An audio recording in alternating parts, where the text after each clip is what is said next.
Hi friends, and welcome to the Shits and Gigs podcast, where the vibe is high, the humor gets raunchy, and things get spicy when we talk about food. I'm your host, Meg Davis, and we are here tonight for a special episode of Bath Bombz, where I quite literally record the episode in my bathtub as part of my new self-care ritual to myself. This is something that I really love doing pre-motherhood and just between irregular schedules and not prioritizing myself.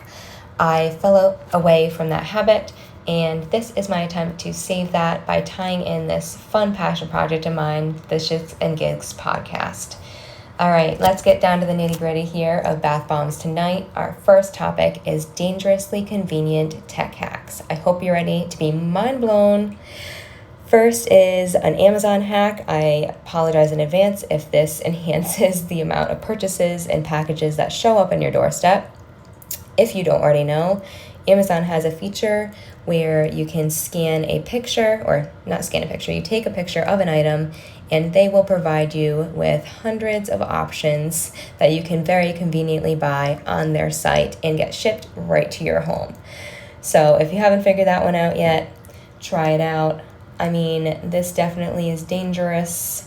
I'm not sure how much you would necessarily use it at home unless it's something that you need to order again, maybe because it broke.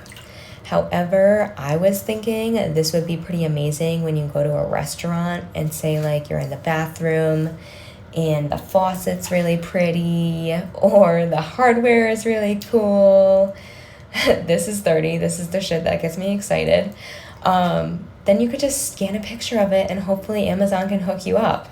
So there's that little tech hack, and I'm about to blow all iPhone users' minds, or at least the ones that don't know about this yet.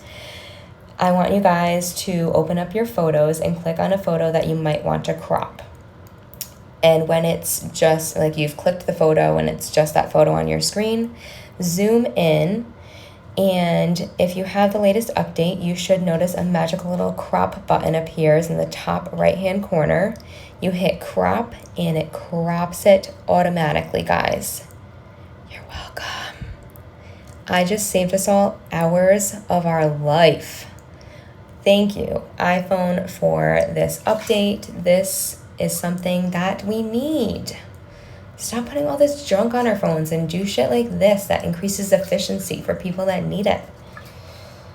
All right, that's enough tech talk. Let's move on to jazzercising. This is all on trend, at least in my life. I have taken on jazzercising because I made a promise to myself this year that I was going to increase my step count daily. Entering 2024, I was averaging anywhere from 4,000 to 5,000 steps, which, I mean, go me. However, I would really love to average at least 7,500 daily just because of the cardiovascular benefits of that. So the promise I made to myself is when it comes to the end of the day, when I typically have that downtime to either relax or catch up on my steps, if I have not reached 7,500 yet, I have to push and get there. Or for a little extra challenge for myself, if I'm already at 7,500 at that point, I then have to push for 10K. I've done this for about a week, and I gotta say, I already feel really amazing just doing that one small action of pushing that extra mile to get an extra average, I would say like 2,500 steps in per day. So even if it's just something like jazzercising where you dance it out, or I do like high knees or butt kickers, side steps, whatever it is, when we're binge watching Jack Ryan right now, so that's what I'm stepping to. And just don't care about how silly you look or whatever it is, just do it. If jazzercising freaks you out, there is another option that's been really convenient for a lot of people in our community, and it's the walking pads. These are essentially a compact version of a treadmill. Depending on the model, I wouldn't say it's ideal for running just because depending on your stride, I don't think it's long enough.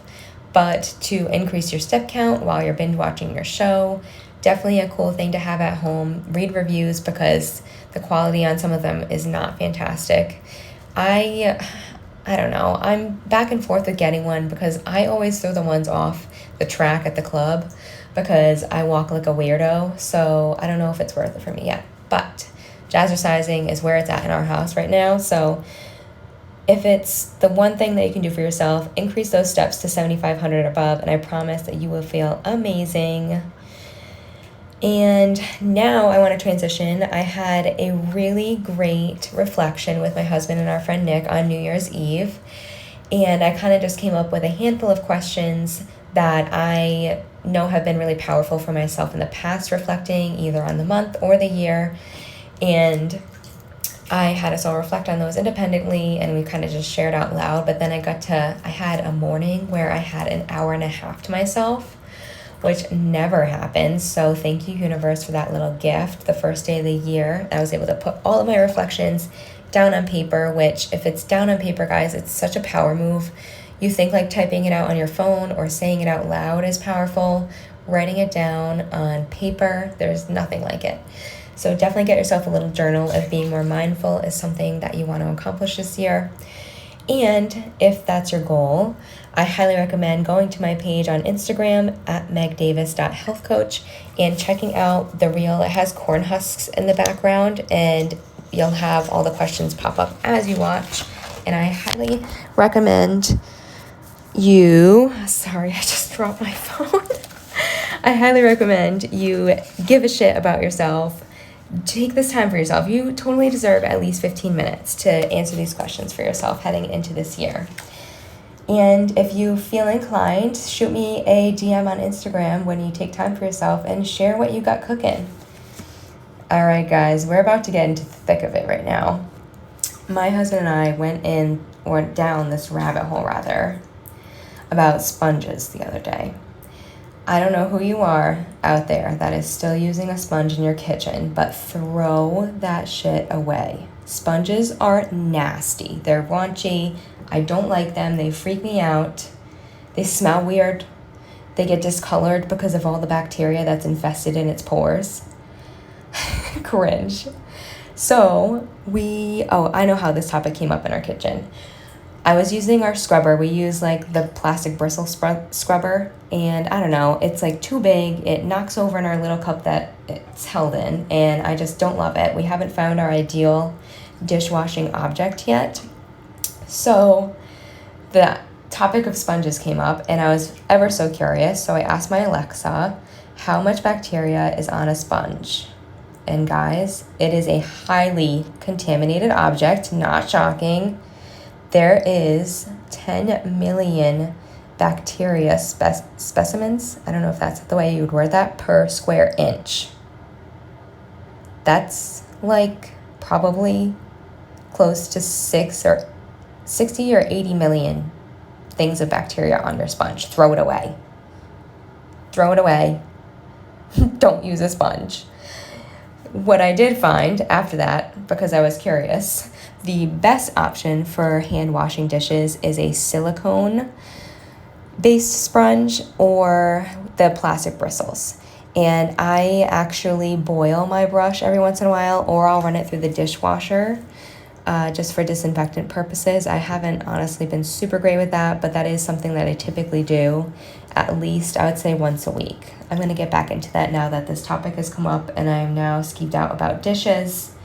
And to further the conversation on bacteria now, we got real curious that night, so we then asked how much bacteria is on an average iPhone or just a cell phone in general, and that's about 25,000 specimens of bacteria. But I mean, we are pretty gross, guys. I think this is a really obvious one, and we just choose to ignore it. I'm like literally in my bathtub right now with my phone. Definitely bring my phone in the bathroom. Goes outside. My son has definitely spit up on my phone, and I don't use a wipe right after. Gross. Like, we're disgusting. Probably just as gross as a sponge, honestly. So I'm now going to excessively wipe down my phone. I don't know about you. And then a random one, because we had some cans in our fridge. The average soda can has about 4,000 specimens of bacteria on it. Don't know about you, but I don't typically wipe those off, but now I am. That fact is not verified, but take it as you will. Gross.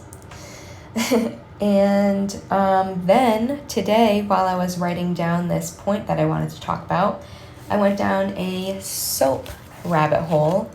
I did take this information off of a verified article, so I will tag that in the link below, or the description below. Click on the link if you want to read further. So things to look for in your soaps, because soaps, detergents, these are all things nowadays that we are becoming more aware that have nasty shit in it that shouldn't be in there, and they're poisoning us. Not going to go into a tangent on that, but this is like facts, people. There are things in our food and our everyday items that are naturally just poisoning us because we use them daily. And it's like things we depend on. And soap is one of them, obviously, for washing dishes or our hands. So I wanted to provide you guys the facts for tonight's episode are going to be on things you want to look for in your soap that you do not want in the ingredients label. Okay, so first things first, pretty typical knowledge right now. You want to have no colorants or dyes because these are just downright terrible for you. They're filled with carcinogens and other things that just are not great for our bodies. Number 2, something called DMDM hydantoin and quaternium 15. Good luck figuring out that one, phonics. Sorry, I totally butchered that. But this item is formaldehyde release. It's a formaldehyde release ingredient, and it's also a respiratory irritant. So definitely sounds pretty nasty for our health. Guys, these words are very scientific. Next item, isothiazolinone preservatives. Look up, can't pronounce that one either. But this branch of ingredients also is a skin irritant. The next one is ethooxydated ingredients. These are non-tonic surfactants that can generate toxic chemicals. Can you guys feel the struggle with this shit? Oh my god. I'm struggling to read this. Okay. Trislinogen. Oh my god. I'm going to definitely read the article because I'm butchering these names, guys. My bad. And these are endocrine disruptors and skin irritants, so you definitely don't want that. Again, that's trislocin. Oh my gosh. Bear with me, guys. The next one, I can pronounce this one, fragrances. Very common. I feel like that's pretty common knowledge nowadays also. These are just filled, it's basically like a chemical soup is what they called it, of different parabens and such that are just not good for us to be consuming or absorbing in our skin. And is this the last one? I believe so. All right, last one, guys. Sodium lauryl sulfate. And this is a surfactant, again, that can be contaminated with several carcinogens. So super bad. Again, I'm going to link that article below because these scientific names were just super hard for my brain to pronounce tonight. But definitely start paying attention to things when it comes to your food and the things that you use in your home.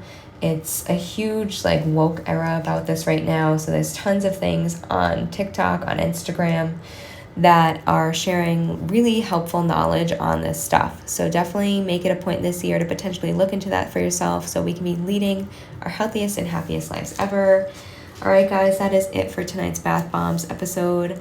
Thanks for tuning in on the Shits and Gigs podcast, where the vibe is high, the humor gets raunchy, and things get spicy when we talk about food.